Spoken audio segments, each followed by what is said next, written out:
Good afternoon. It's Wednesday? Wednesday, April 7th. I'm going to talk about an odd subject for potters.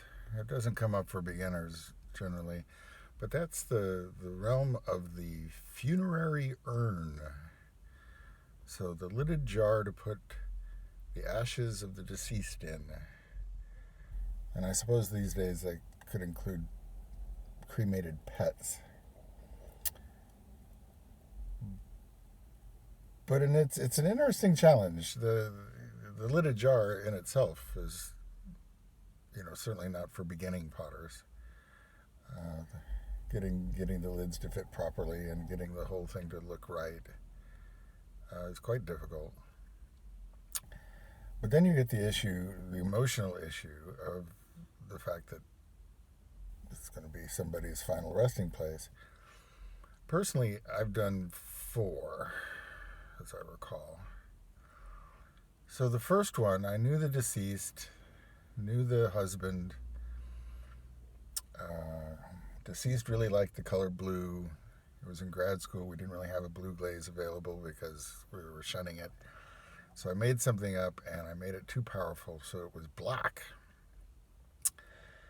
And I apologized, and he said, "Well," and I said, "Well, take this and I'll figure out what I did wrong, and we can try for another one."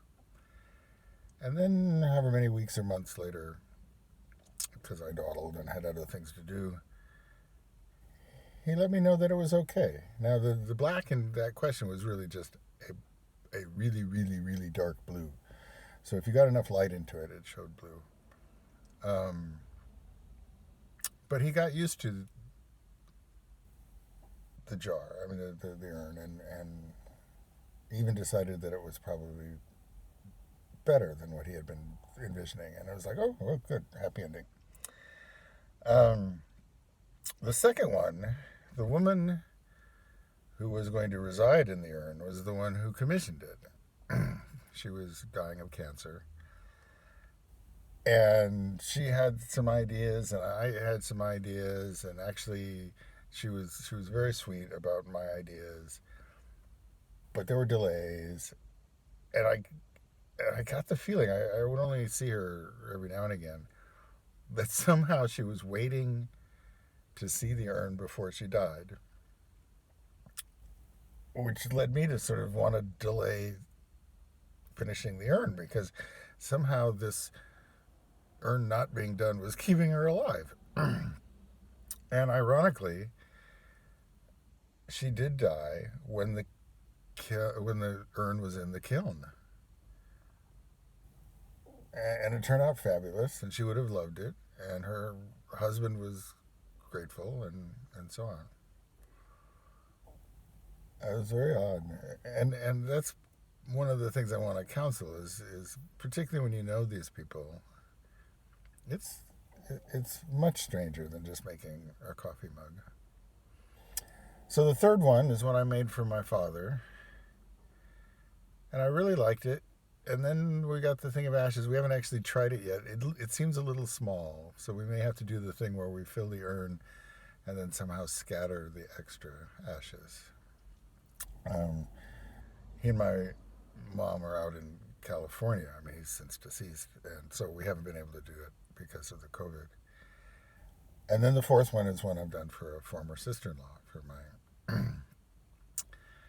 and it's done. I'm not sure it's a complete success. One of the issues, though, is the potential for price gouging, and that's up to each potter. But because of the way the funeral industry is, uh, if you make one for the funeral parlor or whatever, and then they sell it, they're going to upcharge so much. I think it becomes an ethics issue. So I wouldn't veer away from doing it,